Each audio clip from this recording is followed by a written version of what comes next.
90 years after they died, the buildings developed by Thomas J. and John J. Emery continue to shape the architectural fabric of Cincinnati. Following their immigrant father's lead, the second generation of Emerys not only developed the family lard oil business, but poured themselves into his first love, real estate.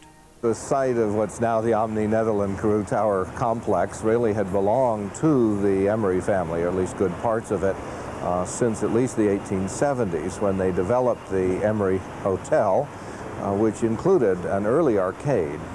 It was only 2 or 3 stories high, but it ran from Race to Vine Street and had several levels, sort of cast iron with a skylight overhead. A block north, the Emerys developed another hotel, the Palace. The Palace Hotel, which has been renovated as the Cincinnati, and to my mind says high style. It was meant to be just the epitome of fashion. Whatever its architectural merits, the Palace's original niche in the market was its commitment to never charge more than $250 a day, when other Cincinnati hotels charged as much as $350 a day. And on the fringes of the downtown's commercial core, in buildings like the Brittany, Saxony, Norfolk, the Emerys introduced Cincinnatians to a new way of living. They usually called it flats, and often French flats. Here it seems to have begun about 1880 with the Lombardy building behind us, which was built, produced by, I suppose you could say, by the Emery family and designed by Samuel Hannaford. The French flats were meant to be self-contained living units that were the equivalent of the houses that people had left. After the development of their downtown apartment buildings and hotels, the Emerys were very quick to move up to the hilltops. Near the ends of the new electric trolley lines in Avondale at Haddon Hall and in Clifton at the Roslyn and Roanoke, the Emerys developed garden apartments.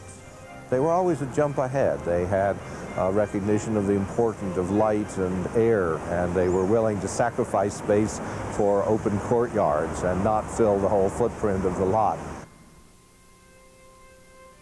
Besides building buildings, the Emerys also built up the charitable and artistic infrastructure of Cincinnati.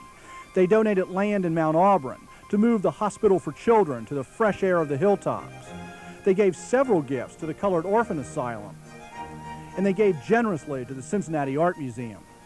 John Jay was a New Yorker who had an eminent art collection in the late 19th century, filled with artists who were very popular in their own day, and he blessed the museum with a bequest of his pictures and also established our first major endowment for art purchases.